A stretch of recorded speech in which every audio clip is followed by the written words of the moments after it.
عجبوا أن جاءهم منذر منهم فقال الكافرون هذا شيء عجيب أإذا متنا وكنا ترابا ذلك رجع بعيد قد علمنا ما تنقص الأرض منهم وعندنا كتاب حفيظ بل كذبوا بالحق لما جاءهم فهم في أمر مريج أفلم ينظروا إلى السماء فوقهم كيف بنيناها وزيناها وما لها من فروج والأرض مددناها وألقينا فيها رواسي وأنبتنا فيها من كل زوج بهيج تبصرة وذكرى لكل عبد منيب ونزلنا من السماء ماء مباركا فأنبتنا به جنات وحب الحصيد والنخل باسقات لها طلع نضيد رزقا للعباد وأحيينا به بلدة ميتا كذلك الخروج كذبت قبلهم قوم نوح وأصحاب الرس وثمود وعاد وفرعون وإخوان لوط وأصحاب الأيكة وقوم تبع كل كذب الرسل فحق وعيد أفعينا بالخلق الأول بل هم في لبس من خلق جديد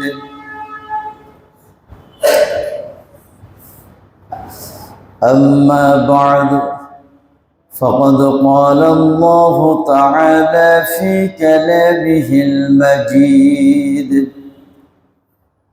وما توفيقي إلا بالله عليه توكلت وإليه أنيب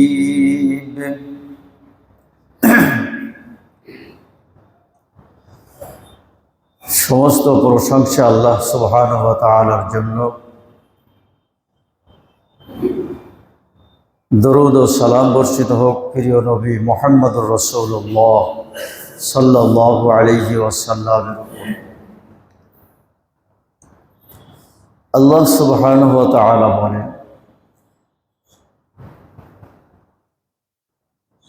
ওমা তৌফিকি ইল্লা বিল্লাহ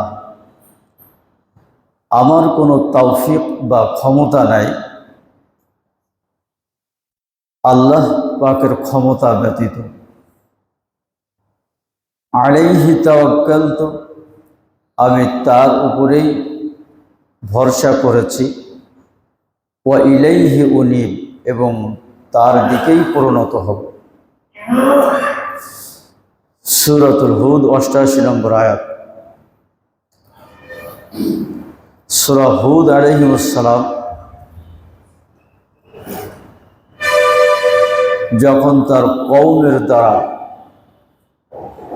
চতুর্মুখী আক্রমণ এবং নির্যাতনের ও বিরোধিতার শিকার হয়েছিলেন সেই সময় তিনি এই কথাটি বলেছিলেন হুদ আলাইহিস সালামের সেই কথাটি আল্লাহ তাআলা কুরআন মাজিদে উল্লেখ করে দিয়েছেন হুদ আলাইহিস সালাম বলেছিলেন যে আমার কোনো তৌফিক বা ক্ষমতা নাই আল্লাহর ক্ষমতা ব্যতীত আমি তার উপরেই ভরসা করি এবং তার দিকেই পরিণত হই গত কয়েক জুম্মা যাবৎ আমি আপনাদের সম্মুখে পাপাচারে লিপ্ত হওয়ার কারণগুলি কি কি এক এক করে আলোচনা করার চেষ্টা করেছি। আপনাদের সম্মুখে 9টি কারণ 9টি জুম্মায় আমি আলোচনা করেছি। আরও কিছু কারণ আছে, সেদিকে আর না গিয়ে আমি মৌলিক কারণগুলো আপনাদের সম্মুখে উল্লেখ করেছি। এখন কথা হলো যে কি কারণে মানুষ পাপাচারে লিপ্ত হয় আমরা মোটামুটি জানার চেষ্টা করেছি বা জেনেছি। এখন এই পাপ থেকে বিরত হতে গেলে কি প্রয়োজন, সেই প্রসঙ্গে আমি আজকে আলোচনা করব ইনশাআল্লাহ। সেটা হচ্ছে আল্লাহর তৌফিক। আল্লাহ পাক যদি আমাদের তৌফিক না দেন, আল্লাহ পাক যদি আমাদের ক্ষমতা না দেন, তাহলে এই দুনিয়ার সমস্ত কারণ জেনেও আমরা পাপ থেকে বিরত হতে পারব না। এই জন্য সর্বাগ্রে আল্লাহ পাকের তৌফিক, আল্লাহ পাকের সাহায্য আমাদের একান্তভাবে প্রয়োজন। আজকের জুম্মায় আমি আপনাদের সম্মুখে তৌফিকের গুরুত্ব এবং প্রয়োজনীয়তা এই প্রসঙ্গে আলোচনা করব ইনশাআল্লাহ, যদি আল্লাহ পাক আমাকে তৌফিক দান করে। তৌফিক একটা অত্যন্ত গুরুত্বপূর্ণ বিষয়।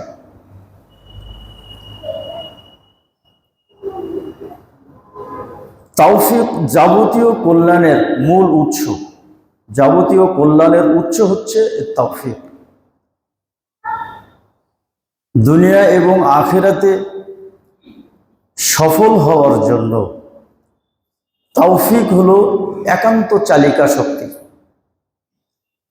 তৌফিক ছাড়া, আল্লাহর তৌফিক ছাড়া কোনো বান্দা দুনিয়া এবং আখিরাতে সফল হতে পারবে না।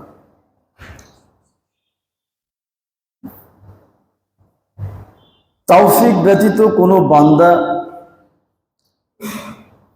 নেক আমল সম্পাদনের ক্ষেত্রে আত্মনিয়োগ করতে পারে না।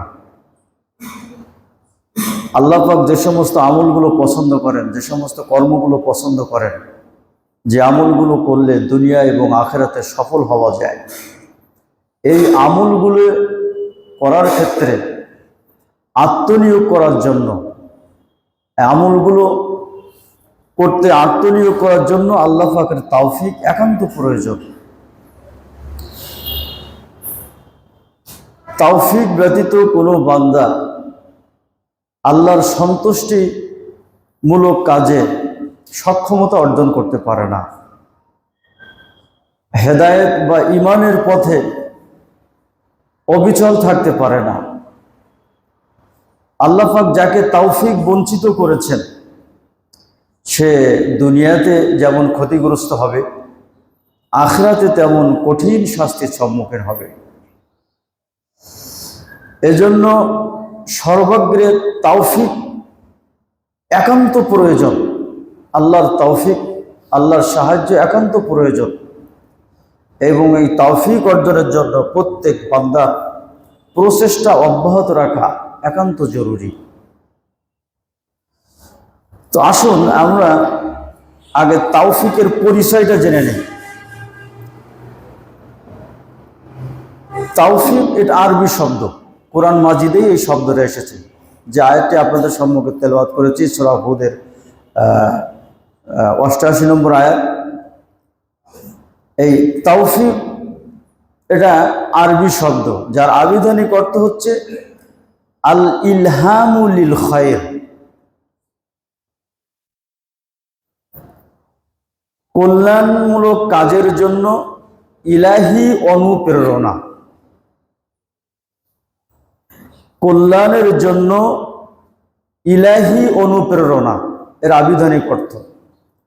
এর আরো কিছু অর্থ আছে, যেমন তৌফিক অর্থ হলো আল হিদায়াহ, অর্থাৎ পথ নির্দেশ। এর আর একটি অর্থ হচ্ছে আর রুশদ, সৎ পথ। তৌফিকের আর এক অর্থ হচ্ছে আত-তাঈদু, সাহায্য করা। তৌফিকের আর এক অর্থ হচ্ছে আত-তাসদীদু, পথ দেখানো। তৌফিকের আর এক অর্থ হচ্ছে আত-তাইসিরু, সহজ করা। তৌফিকের আর এক অর্থ হলো আত-তাকভিয়াতুন, শক্তিশালী করা। তৌফিকের আর এক অর্থ হলো আল-ইতাউ, প্রদান করা। আর এক অর্থ হলো আল-ইজাফাতু, আল-ইজাফাতু, সাফল্য দেওয়া। তৌফিকের আর এক অর্থ হলো আল-ইসলাহ, সংশোধন করা। এইভাবে তৌফিক শব্দটি 12-13টি অর্থে ব্যবহৃত হয়েছে। মোট কথা, আল্লাহ পাক যখন তার বান্দাকে শারীরিক, মানসিক বা অর্থনৈতিক কোনো সামর্থ্য ও সক্ষমতা দান করেন, তখন সেটাকেই তৌফিক বলে। তৌফিকের সংজ্ঞাটা এবং পরিচয়টা একটু ধৈর্য সহকারে শুনুন, তাহলে পরবর্তী আলোচনাগুলো বুঝতে আপনাদের সুবিধা হবে। একটু কঠিন হতে পারে কথাগুলো এখন আপনাদের শুনতে। তৌফিক কাকে বলে বললাম? আল্লাহ তাআলা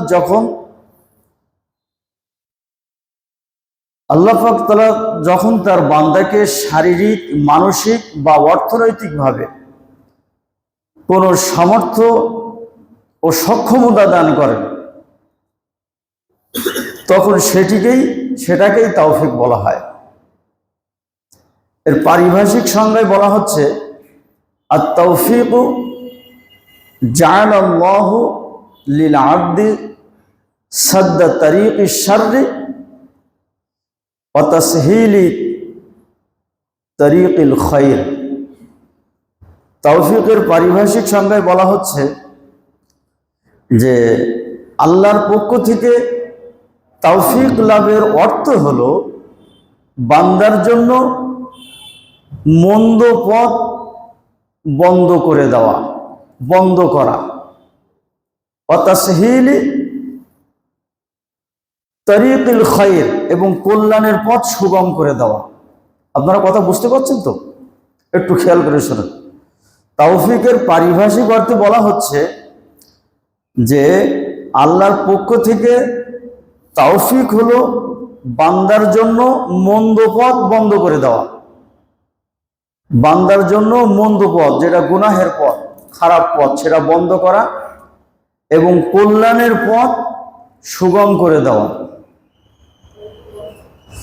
অর্থাৎ মন্দ কর্মের প্রতি বান্দার অন্তরে ঘৃণা এবং বিদ্বেষ সৃষ্টি করে দেওয়া, এবং ভালো কর্মের প্রতি বান্দার অন্তরে ভালোবাসা এবং আকর্ষণ সৃষ্টি করে দেওয়া। এইটাই হলো তৌফিক। এবার বুঝতে পারলেন তো? এইটাই হলো তৌফিক। যেমন আমরা দোয়া করি না, আল্লাহুম্মা হাব্বিব আলাইনাল ঈমান ওয়া কাররিহ আলাইনাল কুফরা ওয়াল ফুসুক ওয়াল ইসয়ান ওয়াজআল লানা মিনার রাশিদিন। হে আল্লাহ, আপনি আমাদের জন্য ঈমানকে প্রিয় করে দিন, ঈমানের প্রতি আমাদের অন্তরের ভালোবাসা এবং আকর্ষণ সৃষ্টি করে দিন। ওয়া কাররিহ আলাইনাল কুফরা ওয়াল ফুসুক ওয়াল ইসয়ান, এবং কুফরি, ফাসিকি এবং সীমালঙ্ঘন, এই সমস্ত কাজগুলির প্রতি আপনি আমাদের অন্তরে ঘৃণা সৃষ্টি করে দেন। আমাদেরকে এই কাজগুলি আমাদের অন্তরে অপছন্দনীয় করে দেন। এইটাই হলো তৌফিক, যে ভালো কাজের প্রতি মনের ভালোবাসা এবং আকর্ষণ, মন্দ কর্মের প্রতি মনের ঘৃণা এবং বিদ্বেষ সৃষ্টি করে দেওয়া। এইটাই হলো মূলত ইলাহি তৌফিক। এইটা হলো মূলত আল্লাহর পক্ষ থেকে তৌফিক পাওয়া। যেমন আল্লাহ রসুল এই যে খন্দকের যুদ্ধ হয়েছিল না, এই সম্ভবত ৫ম হিজরির শাওয়াল এবং যুলকাদা মাসে ৬২৬ খ্রিস্টাব্দের মার্চের মাঝামাঝির দিকে খন্দকের যুদ্ধ হয়েছিল। এই যুদ্ধে এই যে খন্দক খননের সময় আল্লাহ রসুল নিজেই মাটি বহন করছিলেন। বারা ইবনে আজেব রাদিয়াল্লাহু তাআলা আনহু বলছেন, আল্লাহ রসুল খন্দক খননের সময় তিনি মাটি বহন করছিলেন, সাহাবীরা মাটি কাটছিলেন এবং আল্লাহ রসুল মাটি বহন করছিলেন, সাহাবীরাও মাটি বহন করছিলেন। সেই সময় আল্লাহ রসুল টান দিয়ে সাহাবী আব্দুল্লাহ ইবনে রওয়াহার এই কবিতার এই চারণগুলি তিনি পাঠ করছিলেন। কবিতার চারণগুলি কি? যেখানে বলা হচ্ছে, আল্লাহুম্মা লাউলা আনতা মাহতাদাইনা ওয়ালা তাসাদ্দাকনা ওয়ালা সাল্লাইনা ফাআনজিলান সাকিনাতান আলাইনা ওয়াসাব্বিতিল আকদামা ইন লাকিনা। আল্লাহ রসুল আল্লাহর কাছে এই কবিতার স্বরে দোয়া করছিলেন, হে আল্লাহ, যদি আপনার অনুগ্রহ না থাকতো তাহলে আমরা হেদায়েত প্রাপ্ত হতাম না। ওয়ালা তাসাদ্দাকনা ওয়ালা সাল্লাইনা, আমরা সাদকাও দিতাম না, সালাতও আদায় করতাম না। অতএব আপনি আমাদের উপরে সাকিনা তথা শান্তি বর্ষণ করুন, ওয়াসাব্বিতিল আকদামা ইন লাকিনা, এবং যদি কাফেরদের সাথে আমাদের মোকাবেলা হয় সেক্ষেত্রে আপনি আমাদের পদযুগলকে দৃঢ় রাখুন, মজবুত রাখুন। আল্লাহ রসুল আল্লাহর কাছে এই দোয়া করছিলেন। এর মধ্যে তাওফিক নিহিত আছে। আল্লাহ রসুল আল্লাহর কাছে তাওফিক কামনা করছিলেন, বা আল্লাহ রসুল বলছেন যে হে আল্লাহ, যদি আপনার অনুগ্রহ না থাকতো, অর্থাৎ আপনি যদি আমাদেরকে তাওফিক না দিতেন তাহলে আমরা হেদায়েত প্রাপ্ত হতাম না, এবং সাদাকা, দান সদকা এবং সালাতের মতো নেক আমল করতেও আমরা সামর্থ্য হতাম না। আপনি আমাদেরকে তাওফিক দিয়েছেন, তাই আমরা এগুলো করি। হযরত আনাস রাদিয়াল্লাহু তাআলা আনহু বলছেন, এই যে খন্দক খননকালে শীতের সকালে খুব পিপাসায় কাতর সাহাবায়ে কেরাম, পেটে খাদ্য নাই, পেটে তাদের তীব্র ক্ষুধা। কোন কোন সাহাবী ক্ষুধাকে প্রোটেকশন দেওয়ার জন্য, নিবৃত করার জন্য পেটে পাথর বেঁধেছেন, মাজা দুমে গেছে, পূজা হয়ে গিয়েছে। এই অবস্থায় তারা ওই খন্দকের, কেউ খন্দককে খনন করছেন, কেউ মাটি বহন করছেন। এই খন্দকের যুদ্ধকে আহজাবের যুদ্ধ বলা হয়। আহজাব অর্থ হচ্ছে দল সমূহ, সম্মিলিত বাহিনী। মুসলমানদেরকে ধ্বংস করার জন্য কুরাইশ এবং তার মিত্র বাহিনী সব একত্রিত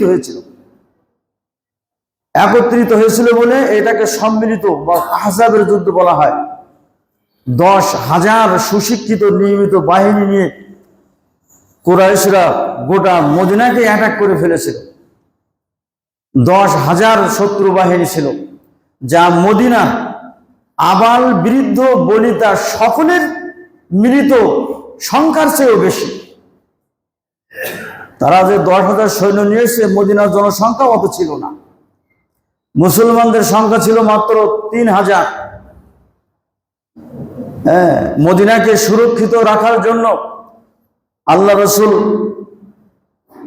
খন্দক খনন করেছিলেন, যার দৈর্ঘ্য ছিল 5,000 হাত, যার প্রস্থ ছিল 9 হাত, যার গভীরতা ছিল 7 থেকে 10 হাত।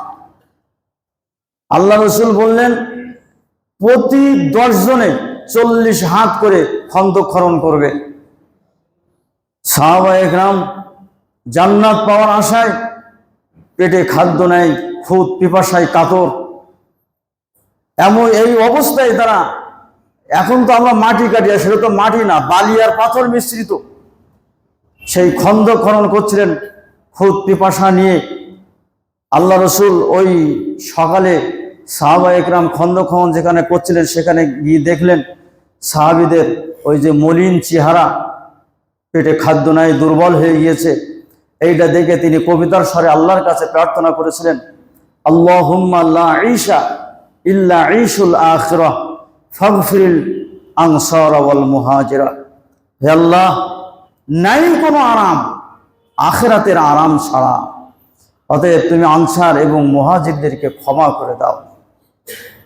আল্লাহ রসুলের এই কবিতা উক্তি শুনে সাহাবায়ে কেরামও সমস্বরে বলে উঠলেন যে নাহনুল্লাযী বায়াউ মুহাম্মাদান আলাল জিহাদি মা বাকিনা আবাদান, আমরা তো তারাই যারা মুহাম্মাদের হাতে জিহাদের বায়াত করেছি, যতদিন আমরা দুনিয়াতে বেঁচে থাকবো আল্লাহর শত্রুর বিরুদ্ধে আমরা জিহাদ করে যাব। বল আলহামদুলিল্লাহ। এই যে আল্লাহ রসুল সেখানে এসে সাহাবায়ে কেরামের জন্য তৌফিক কামনা করলেন, অর্থাৎ হে আল্লাহ, এরা এদের ক্ষুধ পিপাসাকে পায়ে দাবিয়ে, ক্ষুধা পিপাসাকে তোয়াক্কা না করে পেটে পাথর বেঁধে তোমার ক্ষমা পাওয়ার জন্য, জান্নাত পাওয়ার জন্য এই হাড় ভাঙা পরিশ্রম এরা করছে। অতএব হে আল্লাহ, তুমি এদের জান্নাতের প্রবেশের তৌফিক উপযোগী, জান্নাত প্রবেশের উপযোগী নেক আমলের তৌফিক এদেরকে দান করো। বল আলহামদুলিল্লাহ। এইটাই হলো তৌফিক। দীর্ঘ 1 মাস শত্রু বাহিনী ওই মদিনাকে অ্যাটাক করে রেখেছিল।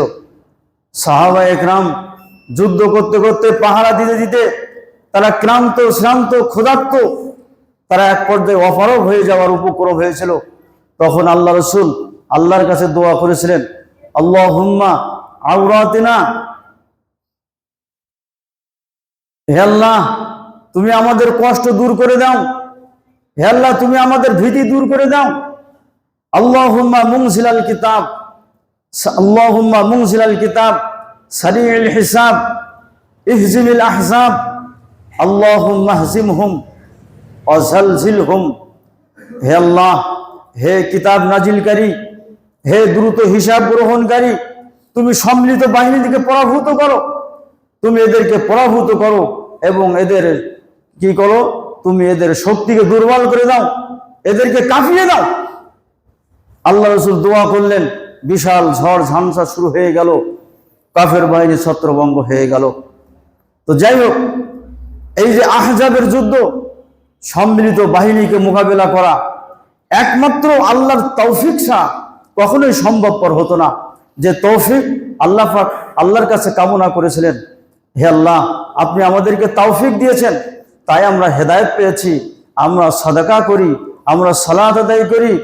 হে আল্লাহ আপনি আমাদেরকে তৌফিক দান করেছেন যে কষ্ট, যন্ত্রণা, বাধা, প্রতিরোধ, জুলুম নির্যাতন সহ, জুলুম নির্যাতন সত্ত্বেও আমরা তোমার আনুগত্যের উপরে টিকে আছি। অতএব আমরা যেন আমৃত্যু এই আনুগত্যের উপরে টিকে থাকতে পারি। কোনো নিন্দাবাদের নিন্দুক, কোনো নিন্দাবাদের নিন্দা, কোনো জালেমের জুলুম যেন আমাদেরকে হক থেকে বিচ্যুত না করতে পারে। এইটাই হলো তৌফিক। আমি যে কথা বলছিলাম, তৌফিকের পারিভাষিক সংজ্ঞা দিচ্ছিলাম। তৌফিকের পারিভাষিক সংজ্ঞা কি বলছিলাম? বান্দার জন্য মন্দ পথ বন্ধ করা এবং কল্যাণের পথকে সুগম করে দেওয়া, সহজ করে দেওয়া। কল্যাণের পথ বান্দার জন্য সহজ করে দেওয়া এবং মন্দ পথকে অপছন্দনীয় করে দেওয়া, এইটা হচ্ছে মূলত তৌফিক। আল্লামা জুরজানি রহমাতুল্লাহ আলাইহি তিনি এই তৌফিকের সংজ্ঞায় বলছেন যে আর তৌফিক জাআলাল্লাহু ফি'লা ইবাদাহু ওয়া মুওয়াফিকান বিমা ইউহিব্বুহু ওয়া ইয়ারদাহু। আল্লামা জুরজানি রহমাতুল্লাহ আলাইহি বলছেন যে তৌফিক হলো আল্লাহ রাব্বুল আলামিন যে কাজ ভালোবাসেন এবং যাতে তিনি সন্তুষ্ট হন, বান্দার কর্মকাণ্ডকে সেই অনুযায়ী নির্ধারণ করা, এটাই হলো তৌফিক। জিনিসটা বুঝলেন তো?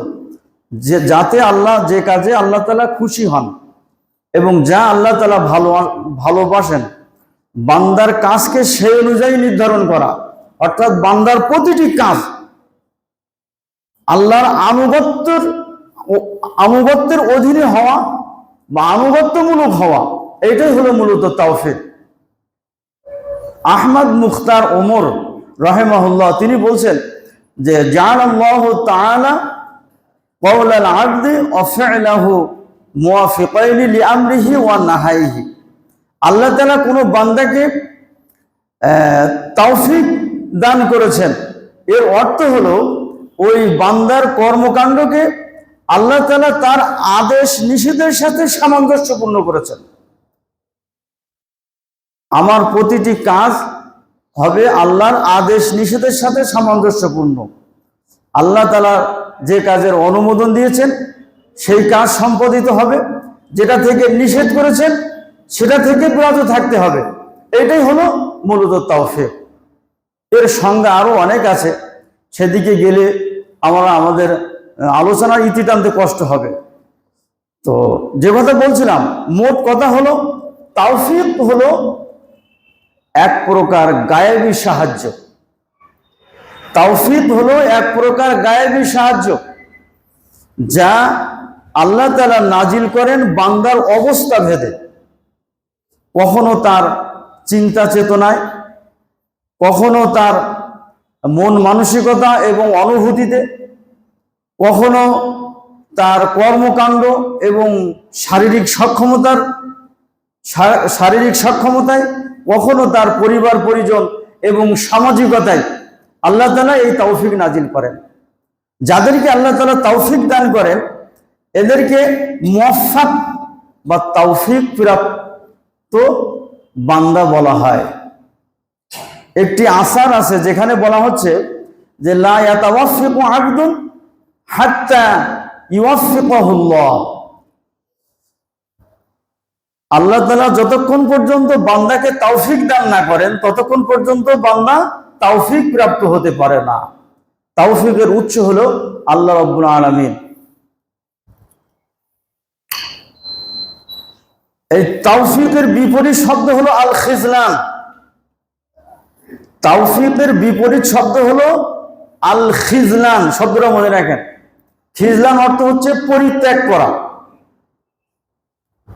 খিজলান অর্থ হলো পরিত্যাগ করা, ফেলে রাখা, ব্যর্থ করা, নিরাশ করা। এইভাবে 7-8টা অর্থে ব্যবহৃত করা হয়েছে। এই শব্দটা, এই খিজলান শব্দটা কোরআন কারীমে ব্যবহৃত হয়েছে। আল্লাহ রাব্বুল আলামিন বলছেন ইয়ানসুরকুমুল্লাহু ফালা গালিবা লাকুম ওয়া ইয়াখযুলকুম ফামান যাল্লাযী ইয়ানসুরকুম মিন বা'দি ওয়া আলাল্লাহি ফালইয়াতাওয়াক্কালিল মুমিনুন। আল্লাহ তাআলা বলছেন যে আল্লাহ পাক যদি তোমাদেরকে সাহায্য করেন তাহলে তোমাদের উপরে কেউ বিজয় লাভ করবে না। আর ওয়া ইয়াখযুলকুম, তিনি যদি তোমাদেরকে পরিত্যাগ করেন তবে তারপরে আর কে আছে যে তোমাদেরকে সাহায্য করবে? অতএব মুমিনদের উচিত আল্লাহর উপরে ভরসা করা। তাহলে আল্লাহ পাক বলছেন যে আমি আল্লাহ যদি তোমাদেরকে সাহায্য করি, তোমাদেরকে তাওফিক দান করি, তাহলে শত্রুরা তোমাদের উপরে বিজয় লাভ করবে না। আর ওয়া ইয়াখযুলকুম, ওই খিজলান থেকে ইয়াখযুলকুম মুজারের সিগা। খিজলান অর্থ কি বললাম? পরিত্যাগ করা। তবে আল্লাহ তাআলা বলছেন ওয়া ইয়াখযুলকুম, আল্লাহ যদি তোমাদেরকে পরিত্যাগ করেন তবে তারপরে আর কে আছে যে তোমাদের সাহায্য করবে? তাহলে খিজলান অর্থ হচ্ছে পরিত্যাগ করা, আর তাওফিক অর্থ হচ্ছে নেক আমলের জন্য ইলাহি অনুপ্রেরণা বা ইলাহি শক্তি, ইলাহি ক্ষমতা। হাফেজ ইবনুল কাইয়িম রাহিমাহুল্লাহ তিনি বলছেন যে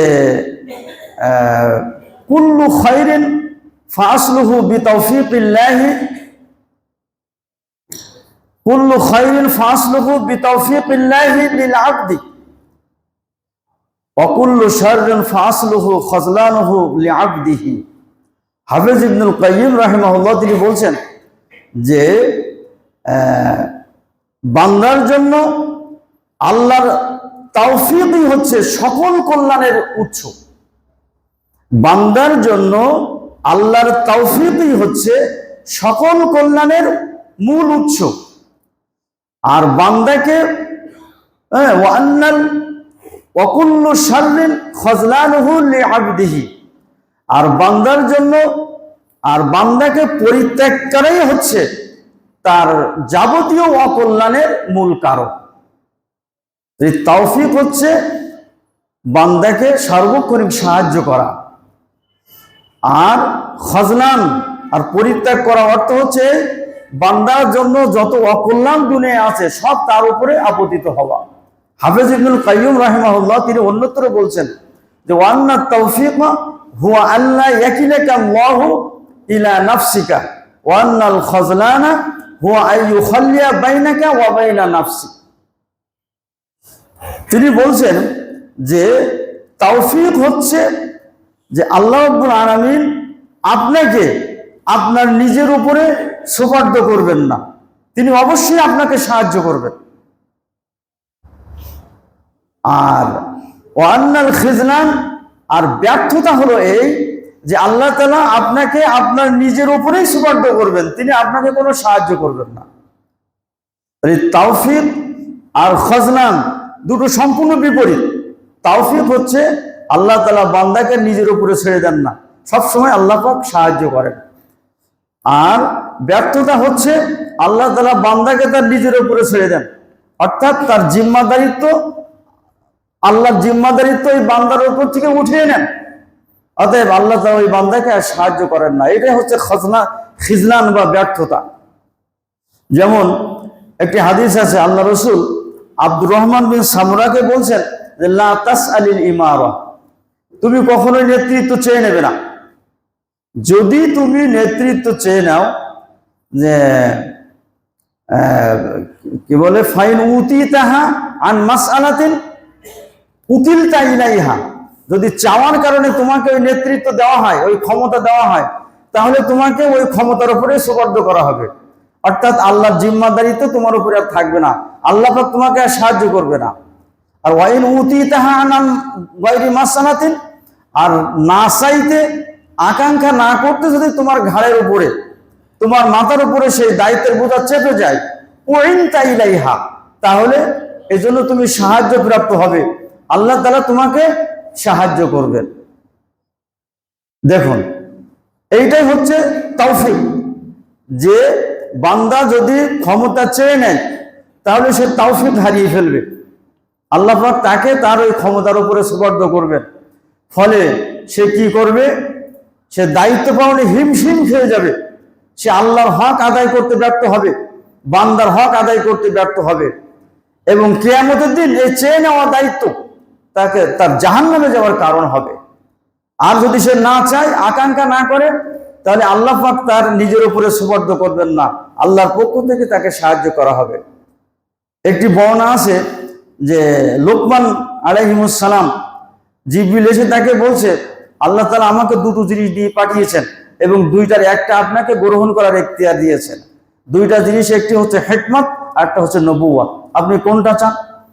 লোকমান বলছেন আমি হিকমতটা চাই। তখন জিবরিল বলছেন আপনি নবুয়ত কেন চাইলেন না? এটা তো সবচেয়ে সম্মানিত, এটা তো সবচেয়ে গুরু দায়িত্ব এবং অত্যন্ত সম্মানের ব্যাপার, আপনি এটা গ্রহণ করলেন না কেন? বলছেন নবুয়ত যদি আমি চেয়ে নিতাম তাহলে আল্লাহ তাআলা আমাকে সাহায্য করতেন না, বিদায় শয়তান আমার উপরে জয়ী হতো আর নবী হয়েও আমাকে জাহান্নামে যেতে হতো। আর আমি হিকমত চাইলাম এই জন্য যে আল্লাহ পাক আমাকে যত জ্ঞান দান করবেন, এই জ্ঞান দিয়ে আমি অন্ধকারকে আলোকিত করতে পারবো, তাই আমি জ্ঞান চেয়েছি। যদিও এর রেওয়াতে কিছু ত্রুটি আছে, লোকমান আলাইহিস সালাম তিনি নবী ছিলেন না, তিনি একজন জ্ঞানী ব্যক্তি ছিলেন। তো দেখুন, যদি ক্ষমতা বা দায়িত্ব আমি চেয়ে নেই তাহলে আল্লাহর তৌফিক আমি হারিয়ে ফেলবো। এই তৌফিকের উৎস হলেন আল্লাহ রাব্বুল আলামিন। তৌফিক কোথা থেকে আসে বলুন তো? একটু হাহু করে। তৌফিক কোথা থেকে আসে?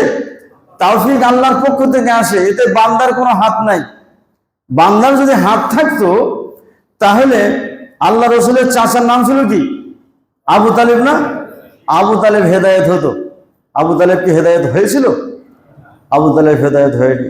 আল্লাহ রসুলকে কত সাহায্য করেছেন, যে গিরি সংকটে 3.5 বছর সেখানে কাফেররা সামাজিক বয়কট করে রেখেছিল।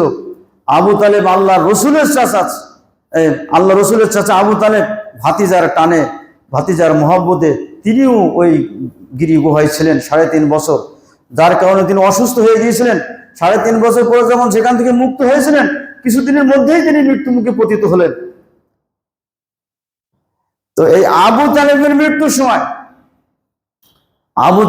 মৃত্যুর সময় তার পাশে আবু জাহালের সহোদর বৈপিত্রীয় ভাই আব্দুল্লাহ ইবনে আবি উমাইয়া, প্রমুখ কুরাইশ কাফেররা সব বসে আছে। নেতা মারা যাচ্ছে, নেতার পাশে থাকতে আছে। এমনি মুহূর্তে আল্লাহ রাসূল গিয়ে আবু তালেব চাচাকে বলছেন, ইয়া আম্মে কুল লা ইলাহা ইল্লাল্লাহ কালিমাতুন আশহাদু বিকা লাকা ইনদাল্লাহ। আল্লাহ রাসূল বললেন, চাচাজি আপনি লা ইলাহা ইল্লাল্লাহ এই কালিমাটি পড়ুন, তাহলে এটার দরুন আমি আল্লাহর কাছে আপনার জন্য সাক্ষ্য দিতে পারবো যে আমার চাচা তাওহীদে কালিমা পড়ে মরেছে, অতএব আল্লাহ তুমি তাকে ক্ষমা করে দাও। তখন আবু তালেব কি বলছেন জানেন? আবু তালেব বলছেন, ভাতিজা আমি যদি এই কালেমা পড়ে মরি তাহলে তোমার কওম আমাকে গালি দেবে, তারা ভাববে যে আমি মৃত্যুর ভয়ে এই কালেমা পাঠ করেছি, অথবা তারা এটাও ভাববে যে আমি তোমাকে সন্তুষ্ট করার জন্য এই কালেমা পাঠ করেছি, বিধায় এই কালেমা আমি পাঠ করতে পারছি না। তখন আবু জাহাল এবং তার সহোদর ভাই আব্দুল্লাহ ইবনে আবি উমাইয়া, প্রমুখ কুরাইশগণ আবু তালেবের মাথার কাছে কি বলছে, হে নেতা আতার বাবু আমিল্লাতে আব্দুল মুত্তালিব, হে নেতা আপনি কি মৃত্যুর আগে আব্দুল মুত্তালিবের ধর্ম ত্যাগ করে মরবেন? তখন আবু তালেব বলল, আনা আলা মিল্লাতে আব্দুল মুত্তালিব, আমি আব্দুল মুত্তালিবের ধর্মের উপরেই থাকলাম। এই বলল, মৃত্যুবরণ করলো। তাওহীদে কালিমা পাঠ করা তৌফিক তার হলো না। আল্লাহ রাসূল তখন বললেন, লাস্তাগফিরান্না লাকা হাত্তা উনহা আনহু। আল্লাহ রাসূল বললেন, চাচা আমি আপনার জন্য ক্ষমা প্রার্থনা করতে থাকবো যতক্ষণ না আমাকে নিষেধ করা হয়। তখন সূরা তাওবার 113 নম্বর আয়াত নাজিল করে আল্লাহ পাক রাসূলকে জানিয়ে দিলেন, মা কানা লিন নাবিয়্যি ওয়াল্লাযীনা আমানু আইয়াস্তাগফিরু লিল মুশরিকিনা ওয়ালাউ কানু উলি কুরবা মিন বাদি মা তাবায়্যানা লাহুম আন্নাহুম আসহাবুল জাহিম। আল্লাহ তাআলা বলেন, নবী এবং মোমেন যারা, তাদের জন্য এটা সিদ্ধ নয় যে মুশরিকদের জন্য তারা ক্ষমা প্রার্থনা করুক। ওয়ালাউ কানু উলি কুরবা, যদিও তারা তাদের নিকট আত্মীয় হয়, মিন বাদি মা তাবায়্যানা লাহুম আন্নাহুম আসহাবুল জাহিম, এটা নিশ্চিত হওয়ার পরেও যে তারা জাহান্নামের অধিবাসী হবে, এরপরেও তাদের জন্য ক্ষমা প্রার্থনা করা যাবে না। আল্লাহ রাসূল তখন অত্যন্ত দুঃখিত হলেন, তাহলে আমার চাচা জাহান্নামে চলে গেল।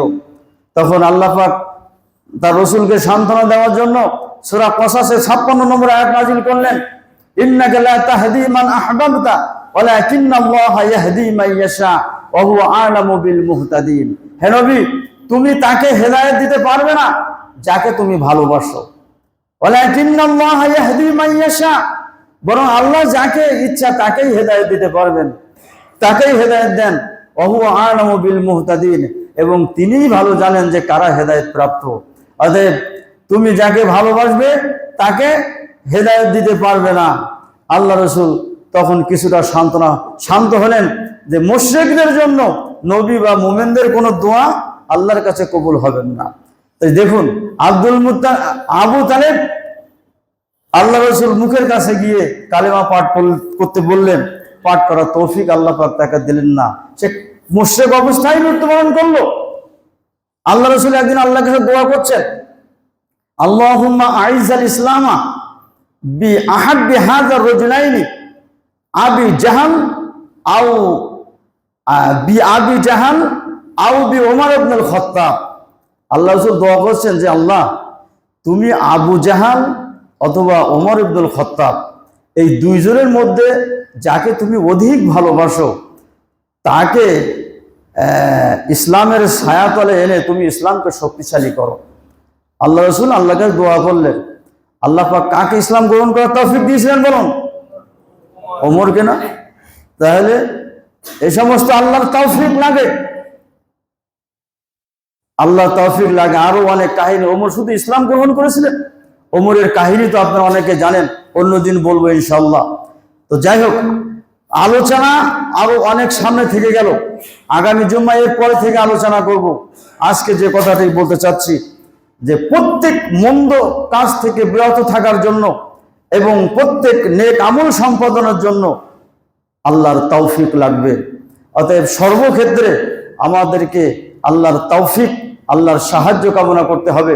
এই যে পাপ থেকে বিরত থাকার যে 9টা কারণ আমি উল্লেখ করেছি, আল্লাহ পাক যেন আমাদের সকল প্রকার পাপ থেকে বিরত থাকার জন্য আমাদের সার্বিক তৌফিক দান করেন। আমরা সকলে আল্লাহুম্মা আমিন। আকুলু কওলি হাযা আস্তাগফিরুল্লাহ লি ওয়া লাকুম ওয়া লিসাইরিল মুসলিমিন। বারাকাল্লাহু লানা ওয়া লাকুম ফিল কুরআনিল আযীম ওয়া নাফা'না ওয়া ইয়্যাকুম বিল আয়াতি ওয়াজ যিকিরিল হাকীম। ইন্নাহু তাআলা জাওয়াদুন কারীমুন মালিকুন বারুর রাউফুর রাহিম।